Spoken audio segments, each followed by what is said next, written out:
I know I'm late on this, but I just finished watching Fullmetal Alchemist Brotherhood for the first time ever, and all I had to say is wow. Now let's get on with the review of Fullmetal Alchemist Brotherhood. Please note this review will contain spoilers. Before we begin, I would like to give some background information on the series. As for anyone who knows me, you will know I am a background information junkie. Now, Fullmetal Alchemist is a Japanese manga series that was written by Hirumi Arakawa, and it was serialized in Square's Enix Monthly Shonen Gangan magazine between August 2001 and June 2010.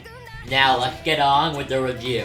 Now before I can get into my thoughts, a brief summary of the plot. The main characters are Edward and Alphonse Elric, two brothers who are abandoned by their father at a very young age, but their father was a promising alchemist. And when their mother died, they go off and learn alchemy. Once they have become skilled enough in the art, they leave their teacher and return home, where they attempt to bring back their mother who had previously died with a form of alchemy known as human transmutation. But the core fundamental aspect of alchemy in this theory is equivalent exchange. You cannot gain something without giving something in return. And alchemy in this theory is the science of deconstructing and reconstructing matter following that principle. The most common example is Edward Elric turning his metal arm into a sphere, like extending it into the shape of a sphere. The point of this is that they attempt to use a form of alchemy known as human transmutation. The problem is that they don't have anything to equal the value of a human soul. So they are dragged through what is known as the Portal of Truth, and they both have something taken. Alphonse Elric has his entire body taken from him, and Edward Elric loses his leg. But in order to save his brother, Edward Elric bonds Alphonse Elric's soul to a suit of armor, in the process losing his arm. The story is about the two of them trying to regain their bodies and eventually save their country. I think the strongest thing this series has going for it is its amazing cast of characters. Every single one of them is amazing, and there's so many of them I can't talk about them all. So I'm only going to talk about four main ones. Number one, the Elric brothers, Ed and Alphonse Elric, or Edward and Alphonse, or Ed and Al, whatever you want to call them. They are both amazing. The length, they have the best sibling relationship I have ever seen in fiction. I mean, their relationship is astonishing. The things they will do for one another is incredible. They will do anything. Ed gave up his arm for Al, and Al, at one point in the series, was willing to give up his life for Ed. He literally, indirectly, pretty much committed suicide for Ed. So, they are just amazing. Both of them are amazing. They're also both very likable. What I like about Edward is that she is very typical main shonen protagonist, but he's also kind of an asshole. He's a jerk at times, and he's not above using trickery in combat. And he's also, really, in the beginning of the series, he's not becoming a state alchemist with some selfless, I want to help people goal. No, he's like, if I'm a state alchemist, I get money and research material. I could care less about the government. Like, he does not want to work for the government, which I like. He doesn't have some incredibly selfless goal. Like in Naruto, I want to become Hokage and protect everyone. No, he's just like, I just want to get my brother his body back. That's all he wants to do is make up for his past sins, and I love that. And Alphonse. The struggle Alphonse goes through is handled amazingly. The fact, especially in some of the openings, the fact that this Al can't sleep, he can't eat, And the fact that they're actually a point in the theory where one of the enemy convinces Al, are you even real? You're just trapped in a suit of armor. Memory can be created. It's really interesting, and Alphonse is amazing, and I also don't think, from what I've seen, he doesn't get enough credit. Al is a badass. Now, I will admit he wasn't as cool prior to remembering what Truth showed him. But once he remembered what Truth showed him and he can transmute by clapping, he blows my mind. Like, Alphonse Elric for the win. Another character of note is Roy Mustang. Roy, in the beginning, seemed like the very typical I'm the one with the badass power that is always serious, kind of like the Sasuke Vegeta type character. But no, he is amazing. His goal of reshaping a mistress is amazing. His reasoning for it. Also with that he's the Sasuke type character. He's always stoic, and he doesn't really show emotion. They did that when he does get angry, and when he shows emotion and he gets pissed off in combat, he is a badass beyond belief. He is so cool. The two most notable things are him versus Envy and him versus Luck. And also his backstory.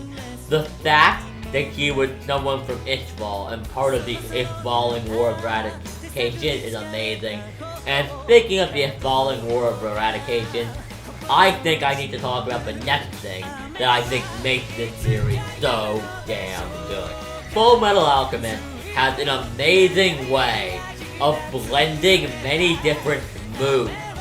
It is very serious, very dark, and very gritty, borderline like Attack on Titan level gritty and dark at times. But it also has this amazing sense of great comedy, a little bit of romance on the side. There is the romance plotline between Ed and Winry, which, by the way, the romance plotline between Ed and Winry is done beautifully. I don't know if maybe the author is female or just because it's written in such a non-generic way.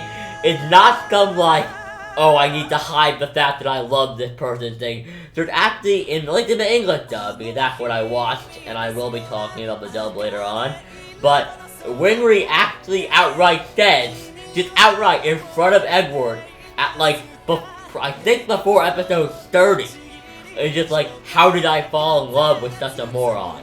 And I'm just like what the hell? Like, that literally just think, like, the idea of romance and storytelling to have Winry just outright say it, but not admit it to Ed.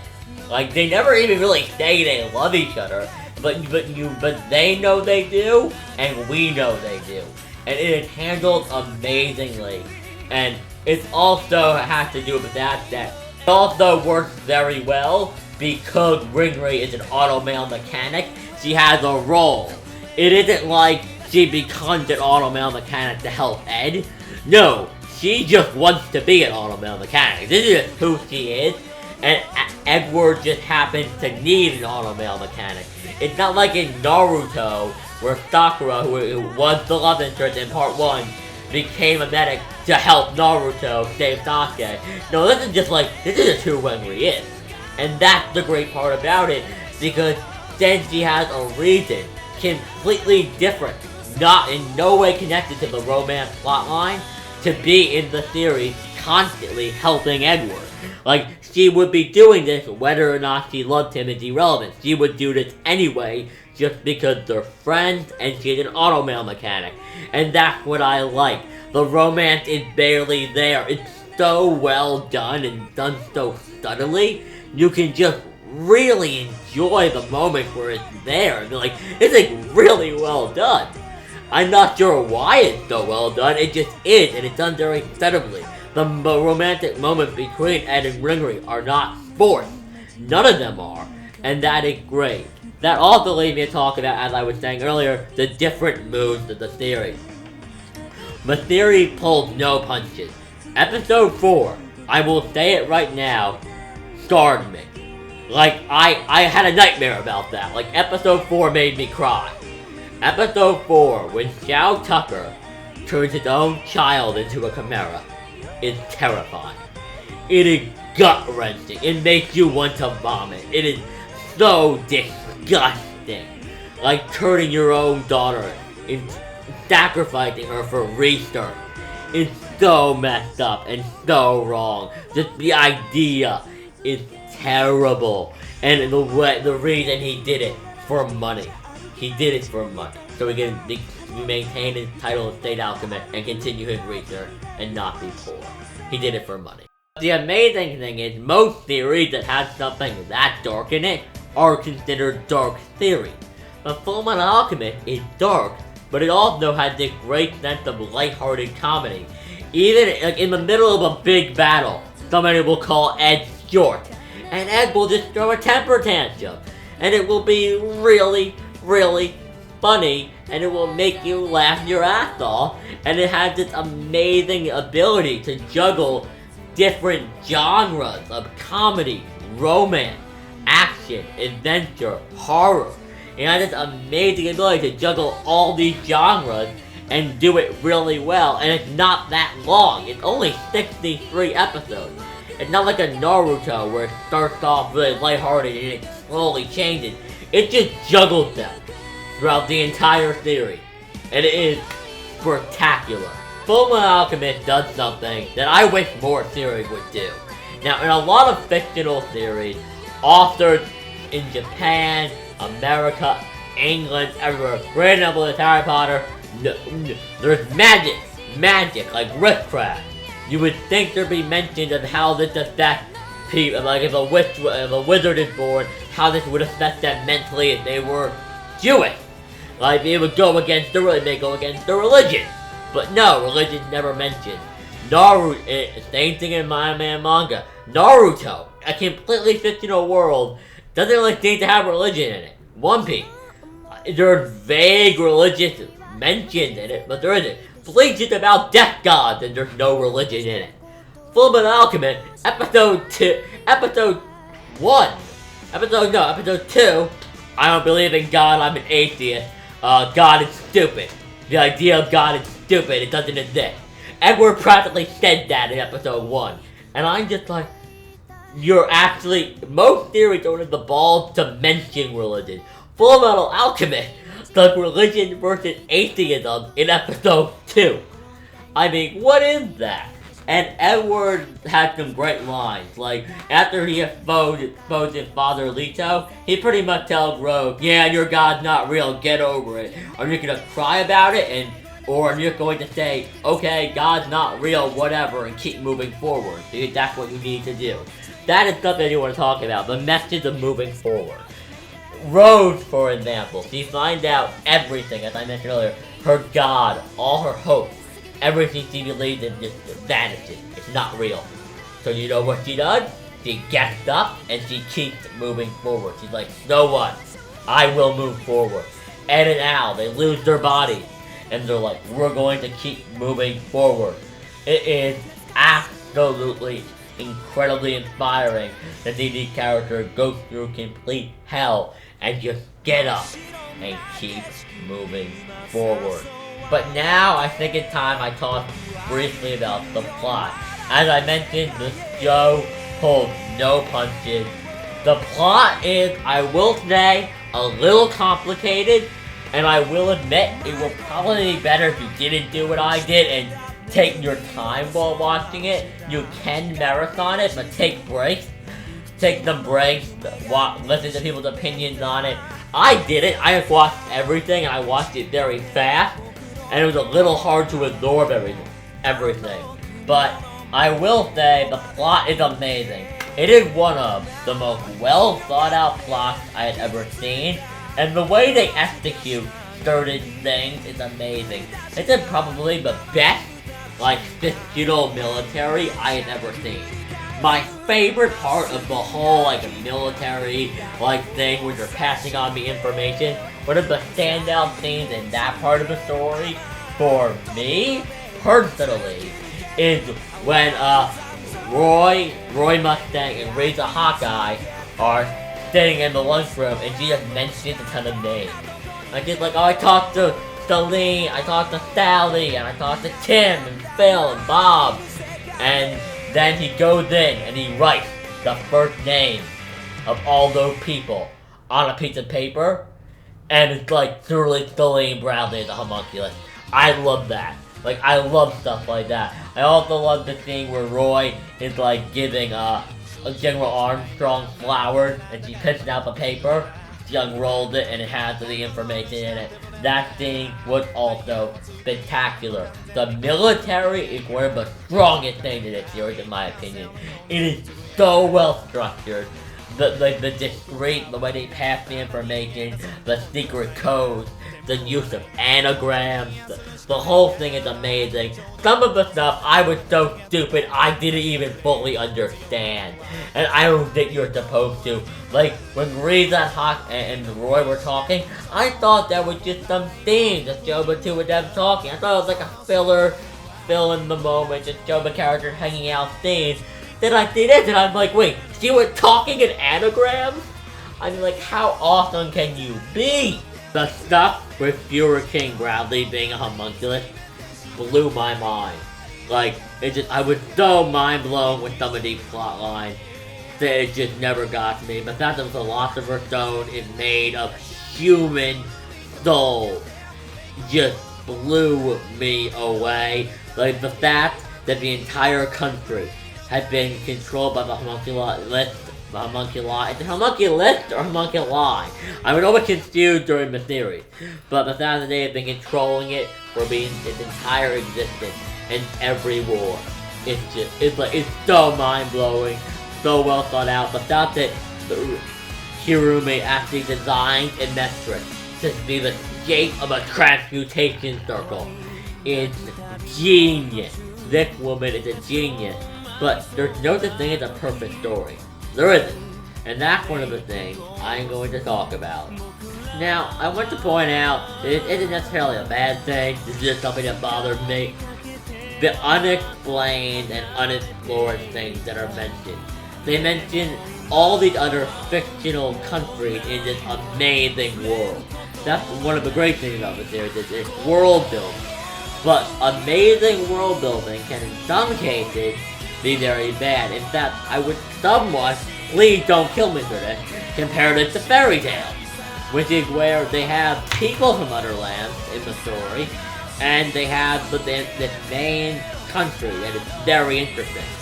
But they never leave the country.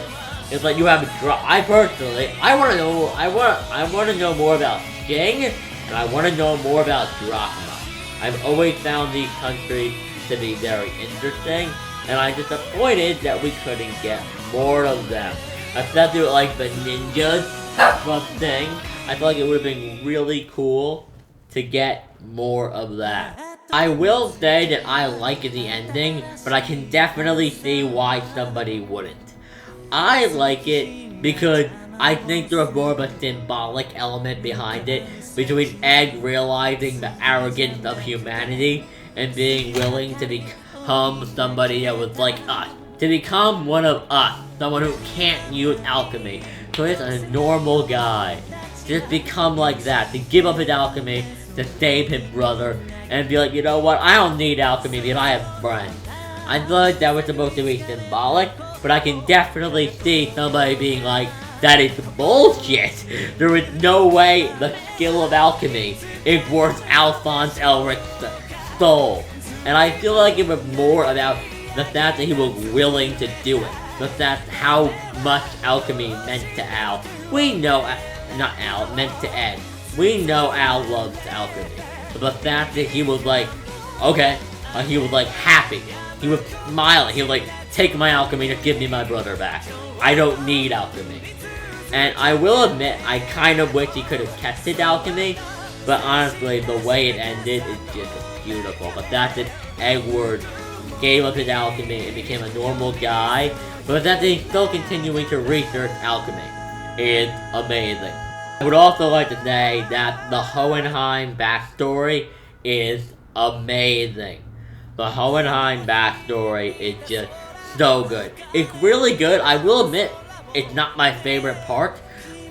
Because I honestly I felt like Hohenheim kind of came out of nowhere, and you know what I mean? Like, we knew he existed, but he kind of appeared one day. He was like, here's my backstory. I kind of felt like that, like, he just, like, appeared. Like, he didn't really appear a lot. Like, there was no build-up to his backstory, really. Like, we knew he was out there, but it happened. I feel like his backstory would have been better if it had waited. If we had gotten the Hohenheim backstory at, like, you know, right before their fight with Father at the end of the series, I think that would have been a better time. But I think we really needed it to understand what was going on later on. So we needed to, if it wasn't the occasion where the backstory was needed at one point, but it would have been better, and I think I would have cared more if it was done later on. That doesn't say it isn't good. The fact that he starts out as a slave and crawls his way up, and then eventually he is tricked into becoming immortal is amazing. And the character arc he had with Alphonse and Ed and Trisha, how he wanted to die with them, how at the end of the series he said now that he had Ed and Alphonse, he like wants to live. Like he spent probably over 50 years just being like, can I just die already? I just want to die. And then he comes out and he's like, I have sons. I want to see my sons grow up. I want to see them grow old. I want to live with them. And he's like, but I need to die here. This is where I'm going to die. And he died smiling. That was great. Everything in this series. I would go as far as to say this is the closest thing. I joked about One Piece being perfect, but it isn't. This is the closest thing I have seen to a perfect series. Fullmetal Alchemist Brotherhood, if I was to rate it, 10 out of 10. Even the openings are amazing. By the way, I am going to be making 2 Fullmetal Alchemist videos in the coming weeks. I will be doing a video breaking down the openings, ranking them, and telling you why I like them. Only the Brotherhood ones, though. And I will also be doing a video explaining alchemy. But if you had not seen Fullmetal Alchemist, I hope you didn't watch this video because I spoiled a lot of it. If you watched it and you don't mind spoilers, I 100% recommend it. Drop whatever you're doing. I have schoolwork that I'm going to be doing in the hospital, most likely. Or like the day I get back from the hospital. Because of this theory. But it was worth it. This theory is amazing. Definitely check it out. Recommend it. 10 out of 10. I hope you enjoyed my review of Fullmetal Alchemist Brotherhood. I'm sorry it's so long, but it's a series review, and I really enjoyed this, and I had a lot to say. I'm sorry there weren't many negative things, but honestly, I can't find anything in this series I don't like. It is that good. But yeah, I hope you guys enjoyed the review. If you did, leave it a like, subscribe. I'm going to try to do more of these. In fact, I want you to leave a recommendation in the comments. What series should I watch and review next time? I want to try to start watching a lot more anime. I know I've kind of fallen off track for the past like 2 years of watching a lot less new animes. So give me something to watch, guys. I would prefer a limit of like 100 episodes. But give me like a 100 episode series that is nice and long and that is good for me to watch and review for you guys.